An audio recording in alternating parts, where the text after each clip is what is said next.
14th pick in the NFL draft, the Minnesota Vikings select. Anyways, guys, how are you guys doing today? This is going to be my official big board for the Minnesota Vikings 1.0. I'm going to try to do a couple of these before the draft. Draft is around 4 weeks away, and I'm so excited. There's going to be a live stream for it, probably around a 4-hour live stream for the entire first round. Thursday night. It's going to be fun, so hope all of you guys stop by for that. Anyways, my big board, though, it's obviously not a true big board where you would have the quarterbacks and, like, for example, Kyle Pitts and a bunch of these guys who you know are going to go top 5. Kind of left them out, and I kind of put my realistic big board for the Vikings in order. If those guys are there, I am taking him. If he's not there, down the list.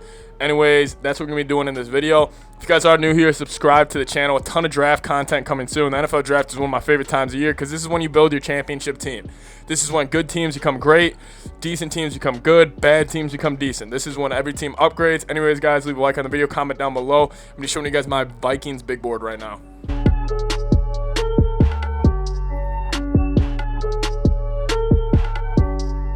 All right, we're going to start off with the person who I would draft number 1. If they are there for the Vikings at 14, even if they ended up trading up, if he is on the board, we are taking him. That is Slater out of Northwestern. This guy is an absolute mauler. I think he would fit so well with the Vikings system and the way they want to play, and plus he fills a really big need for the Vikes.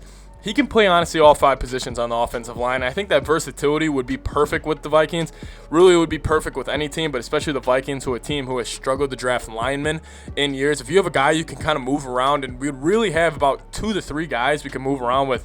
Ezra Cleveland, who can play tackle and guard now. Obviously, he's more of a tackle, but then you also have Brian O'Neill, who can also kind of play tackle and guard both sides of the line.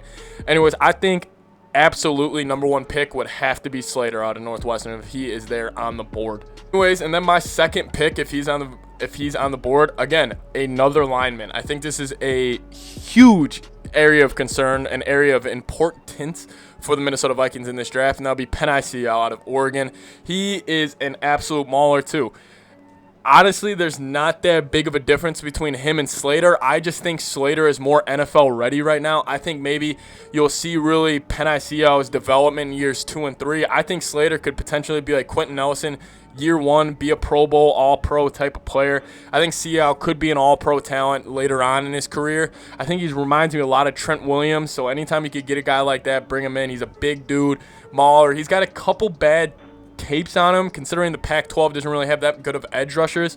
However, he's a mauler. He's huge. He's a big dude. Definitely get after it. He would definitely just solidify the left tackle position for the Vikings for a very long time. Get him on a rookie deal. You don't need to pay him. Really help out the offensive line. Coming in number 3 on my big board, AVT, man, the guard out of USC. If you guys don't know who he is, he played tackle this last year before in this little COVID year. They moved him to left tackle, and he had a really good year. He is honestly probably my most interesting prospect because he's coming out as a guard. And listen, if he's there, I mean, if we don't get Slater or Penei, but we end up with AVT, the guard out of USC, I'm going to be just as happy probably. I don't really think I would be that upset because, I mean, Slater falling to us, Penei falling to us, it could happen, but it also most likely not. AVT will most likely be there. He is probably the most likely pick that will happen hopefully on April 29th for the Vikings. If we end up with AVT, the guard, really just hold down that left guard position, and then we would have to go find a left tackle, but I would be feeling pretty confident about our offensive line. Anyways, I would go AVT if he is there. All right, moving down the list. Let's just say the 3 linemen I want somehow all got drafted before. Shocker here, but I would actually choose a linebacker, and that would be Micah Parsons. Micah Parsons, I've seen him floating for anywhere from 20 to 5. I mean, he is a huge wild card, considering the linebacker position seems to be a not replaceable position in the NFL, but it's just not that important. And Micah Parsons also he's got personality questions. He's got, and there's people in the league who are questioning that.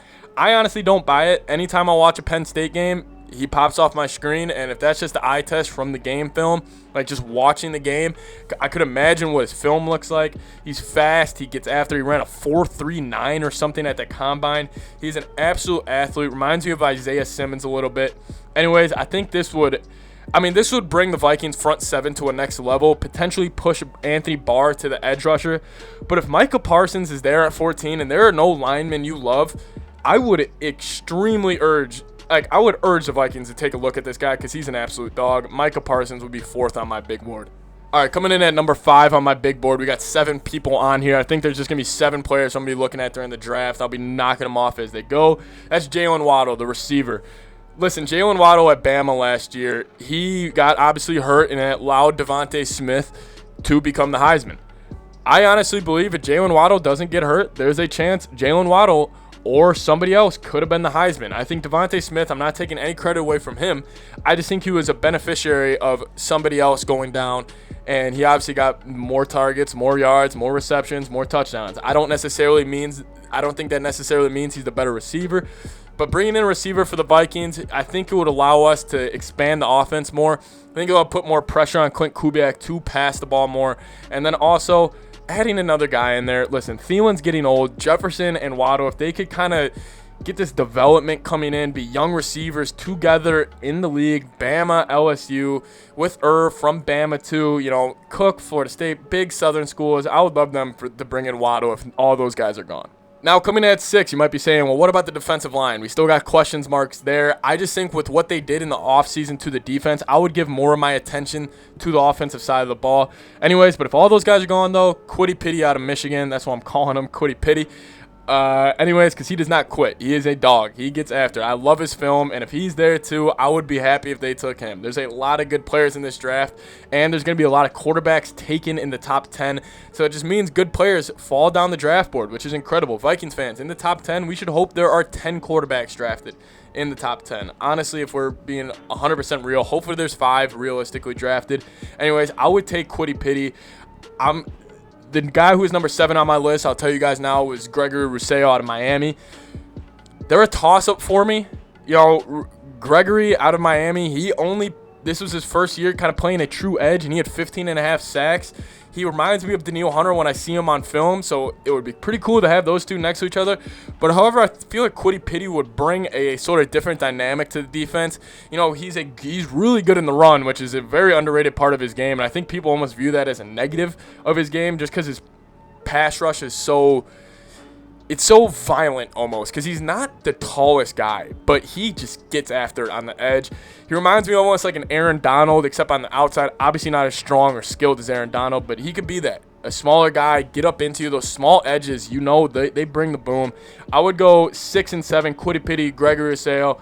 That's my big board. Slater 1, Seau 2, AVT 3, Micah Parsons, Jalen Waddle, Kwity Paye, my boy, Gregory Rousseau. Those are my 7 guys for the Vikings draft on draft day. Love them all. Anyways, guys, see you guys next time. Like the video, comment down below, sub for more. See you guys next time. Peace. Skol Vikes.